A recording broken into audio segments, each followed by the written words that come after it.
सुडबुड पाहिजे. The tides are in intense love with the shore, but at the same time, deep down, connected with the core. If one understands that, no, it's not possible. Half plus half is never one in the materialistic world.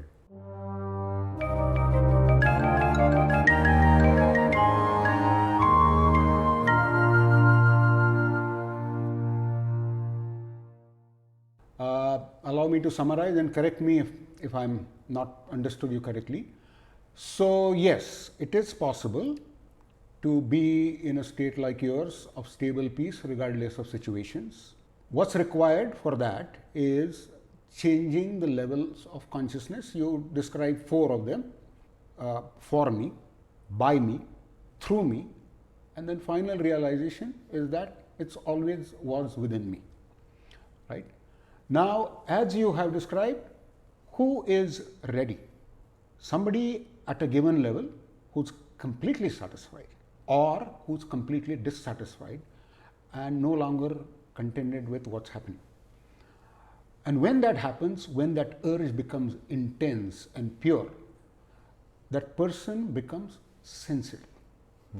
That person becomes sensitive and starts looking and then starts finding what is needed to go to the next level, either from some human or from a pointer or even from nature. Yeah. The key here, as I understand it, is the intensity of that urge to get.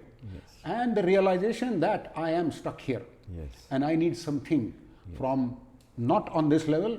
And then, as you put it in the final, what is the final journey? Final journey is like that banana. That banana is connected to its root. Yes. And so are we all the time, but the banana doesn't, it's always connected, it doesn't think it's disconnected. We don't realize that you're always connected to your source. And that requires somehow taking care of the app that is installed called the mind, yes, which not only stops you from seeing that, but creates a lot of other problems, and we'll see what those problems are one by one in the subsequent questions. Have I summarized it? Yeah, absolutely. Okay. Absolutely. Right. So, one concrete question is stress. Yes. Which is perhaps a better word for that is anxiety. And I think the root of anxiety is fear, something in the future. Which may or may not happen as per your expectations, liking. The triggers could be children, their education, whether they get married or not get married, whether they are going to pass this exam, get into this place, not get into this place, what if they don't get into this place. Second is health. Usually at some point in time it is about parents' health because they are older to you. Then as you grow up, it's your own health, or your spouse's health, or your siblings' health. That is what is going to happen. And the third reason is usually professional. That is, will I be able to do and deliver whatever it is supposed to be expected from my boss, from my company, my customer, or will I get sufficient funding for my company? Otherwise, how am I going to pay the salary of my employees for next 1 month or 6 months? All these factors lead to anxiety because the root is fear. Okay. What if things don't happen as I wanted? Now, traditionally, what people say is, give your best. Yes, of course I am giving my best, right? All of us are giving our best. Yeah, absolutely. But then they say, then don't bother. It's easy to say. But those loops of, have I done enough? What if things don't go work my way? That loop is what is anxiety, and it can take forms that can sap people out of their energy and make life miserable. Yes. So, how do you think, using the answer to the first question, how can common people like me address this unavoidable issue of having to think about future and working towards it, but without getting into this loop of anxiety. Okay. As I see it in a broader sense, human beings are basically connected with things and persons. Our whole life basically revolves around things and persons. A broader point I am trying to make, things and persons. And most of us feel that that is what life is, things and persons, vastu, vyakti. Because of this understanding or misunderstanding, we try to gather more and more things. We try to gather more and more people. You need more friends, you need more circles, you need local circles, you need school circles, you need Rotary circles, you need international circles. Normal man's life revolves around things and objects and persons. So one has to, if you can look at this, that if your life is, if you have understood life as a life full of things and persons only, then is it possible for you to get that unlimited peace or unlimited happiness? Because the things or the persons, they themselves are limited, isn't it? Yes. You take a case of, say, an Apple phone. Every 6 months a new model will come, i14, i15, i16. So the company itself says that every 3 months or 6 months they are launching a new model. What does that mean? That the happiness that you will be getting by spending ₹1.5 lakh will last for 6 months only or 3 months only. So the objects, take any object. You buy an helicopter, there will be a next version in next year. You buy an aircraft, there will be a next version. So the happiness that what we expect through things which themselves are incomplete, are they going to give us a complete happiness? This is my question.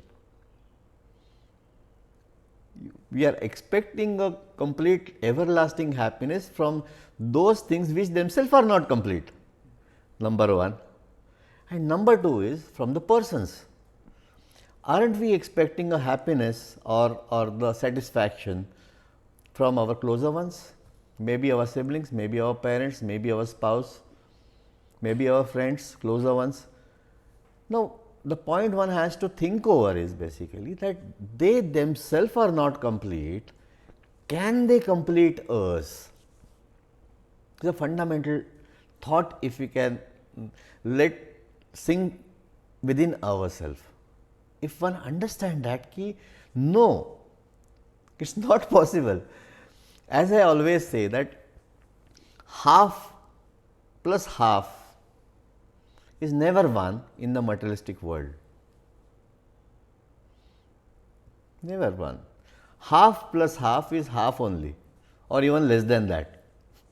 If you can think over in a relationship, in our relationships, like okay, wife and husband. Okay, wife says you complete me, husband says you complete me, both are half. Now, is it possible? So, in that sense I am saying the half plus half is never one. Yes, it is one for few moments, the highest moments of union. Half plus half is one for few moments of union. But apart from that, half plus half is half only. But we never realize as it that I am half, you are also my spouse, you are also half. But without, so because we are not aware of this, we don't try to understand this reality. That's why we go on adding each other and expecting that we will become one forever, continuously. So is it possible? The moment you understand that, moment person understand this very base fact that no object can give you everlasting satisfaction, no person can give you everlasting satisfaction, then and then only the person is ready to go to the higher level of an experience. In Marathi we say, Vastu, Vyakti, Vishay. Vishay is subject. Vishay is subject. But the subject is the topmost subject. Right. Vastu and Vishay, that is object and persons for the materialistic life. So 50% happiness, 50% sadness. Sukha and Dukkha. Okay. So as far as Vastu and Vyakti are concerned, that is the object and persons are concerned, it's not possible for you to get that 100% happiness everlasting, and that too everlasting. When one realizes this, the person is ready basically to go to the higher level of experience, which is everlasting experience. But if somebody is not realizing that it is not possible, wants to go and get it again, a higher and higher kick, you cannot do anything with that. Okay, but someone who realizes that, a sensible person, can go on a higher level of experience. Now, another thing, as you said, the mind, right? You said the mind, like the anxiety, the fear. Another example I would like to give, imagine ocean, right? The ocean will have different kinds of tides on the surface, right? Different kinds of tides. There will be the yellow tides with the setting sun, or maybe a rising sun, yellow, orange tides, yellow tides, maybe moonlight, darker tides, silver tides. So imagine an ocean with the tides on the surface, okay? And at the same time, the tides are there, they are coming and going, they are ups and downs, highs and lows are there. But at the same time, the tides, one of my very old insight was, the tides are in intense love with the shore.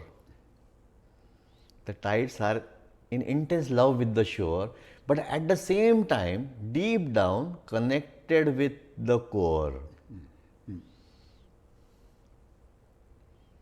Once I was somewhere on the seashore, I don't know, I saw that, and this insight came up. Now, if you can go deeper into this insight, that the tides the core doesn't get disturbed by the kind of tides it will come on, arrive on the surface, isn't it? So the same way, the ocean has got two levels basically. On the surface, the tides are there, and at the deep down, what may happen? The core will always be silent. The stillness, no amount of tides or the whatever you call it, the hurricanes will disturb that stillness at the core of the ocean. If we understand this logically, rationally, if this is the case, same thing can happen with humans. The mind, that what we are talking about, the thoughts and the disturbing thoughts and the thoughts of fear, they are like a tides. They are tides, they come and go, but none of the thoughts are permanent. Of course, some of the thoughts are permanent, but majority of the thoughts are passing thoughts. They come and go, they are like the tides. They come, they go, they come, they go, and after having so many thoughts, there are some thoughts which makes a pattern in our mind, and those are the persistent, they come again and again. Now, when they come and again, you get to see the pattern of thoughts that a person may have. The pattern of thoughts again will have only two traits or two flavors. Again, one is a object, one is a person. You can categorically watch that. What kind of thoughts I am getting? I am getting a thought for my child, for my parents, for my health, for my child's health, for my parents' health. What are we talking about? Person, Vyakti. So the patterns are only two. You are concerned either about the Vyakti, or you are concerned about the object. That I may lose, I may have a loss in my business. Why am I not having more success, more materials? So in short, the patterns will come down to, boil down to only two traits in my opinion. One is the object, your concern, your anxiety about the objects, or your concern or anxiety about the person. Now, if we go a little deeper to this, we will understand that these two thoughts are basically the thoughts about our body, our being, ourself being identified as body, our identification as body, which is very constant, and which is basically that identification, our identification as only and only as body is the root cause of suffering, in my opinion. Our identification that we are the body and only body will give rise to concern about objects, because we need objects, and concern about persons, because we need relationship, because I consider myself as body. So, I will need things, I will need bodies, means the objects, more and more objects to satisfy me, and more persons to satisfy me. Okay? So, if ocean can have a stillness, ocean has stillness and the tides, why can't human? But because we are identified only with and as body, we are living our life on the surface level with mind. Okay? So, in order to transcend that anxiety or fear, that what you asked me. So, when we are identified with body and mind, the thoughts will come and go, and some of them will be pertinent constantly. So, in order to come out of that, can we not connect with the stillness, the core within us? That is what I said, Swabhava. That is something constant within us. Can we not access to that? Yes, we can access to that. Because having identified ourselves as body and mind, it is very natural that we will be having thoughts of objects and persons only, and the concerns and the anxiety and the fear. But if you can think in this way, when you go to sleep, when all of us go to sleep, do you have these anxieties? Do you have this fear? Do you have fear for future? Do you have fear for your children? Do you have fear of loss or anxiety for loss? No. Why? No mind. Right. So, when in a deep sleep, 8 hours, 6 hours, whatever, you don't have any anxiety, you don't have any worry, you don't need happiness, because you are already happy. You don't seek peace. You don't aspire for yoga or a union, because already you are one. So, if in 8 hours, so that is what is an example what existence has given to all of us, that yes, that state is possible, which is a no mind state, which is a peaceful state, but it has been gifted to all of us in a deep sleep. But if something can happen in deep sleep for 8 hours, it can definitely happen for 16 hours also. Isn't it? Yes. Isn't it interesting? Or is it possible? And yeah, it's possible. Looking at you, it's possible. It's possible. Yeah. It's possible, because if it is experience of each one of us that 8 hours, there is no anxiety, there is no fear. So, my question is, why is it that there is no fear, there is no anxiety during the deep sleep? Next question is, what is there in deep sleep? Something more, because of which we are having a peaceful sleep? There is no worry, there is no anxiety? Or is there something less in the deep sleep than the waking state? If you think like this, you will understand that yes, something less is there in the deep sleep, because of which we are connected to our source, to the core, and that is the mind, which I call it as an app, which is absent in that deep sleep. Now, if we understand this, then we can access to that. Then what can be done basically now during the waking hours? What can be done during the waking hours, so that now I have that app which is active in the 16 hours. That app is not active in the 8 hours, and because the app is not active, I am happy, I am peaceful, I am connected to the core. So, in the 16 hours the mind is there. Now, the question will come that how to deal with that. Right. Isn't it? How to deal with that. So, the ocean, the concept of ocean which I gave, if you can think about that yes, the tides are there, and the core of the ocean is not worried. That on the surface there are big vessels going on, and they are leaving their traces of oil. There are bottles of plastic, or maybe there are thousands of tons of e-waste all of us are throwing in the ocean. Is core concerned about it? Does core get disturbed by that? No. If that doesn't get disturbed, we also cannot be disturbed.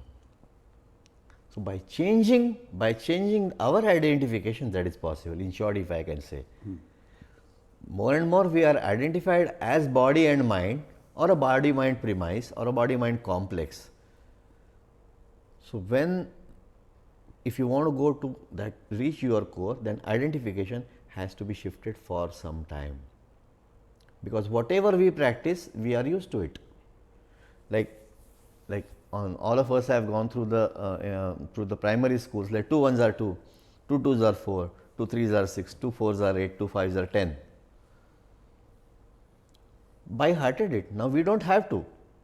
We know that it has sunk in our system, right? Bodha.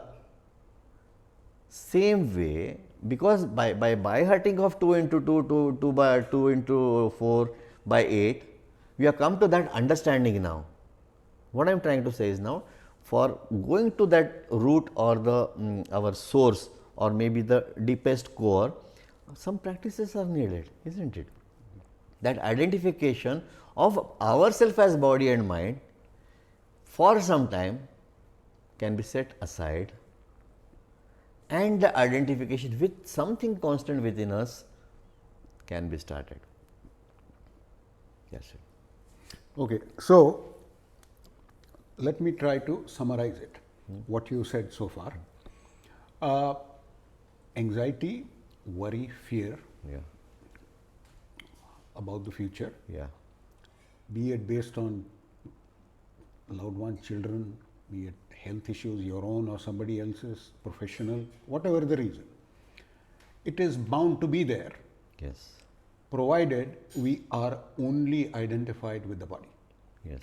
Because all the thoughts that I just now talked about, they are all body-based thoughts. Yes. Reference to body and its relations and its desires and its worries.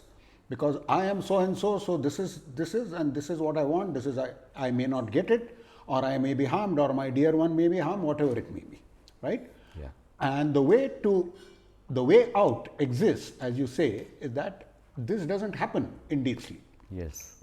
And the reason it doesn't happen is because you are in some sense complete.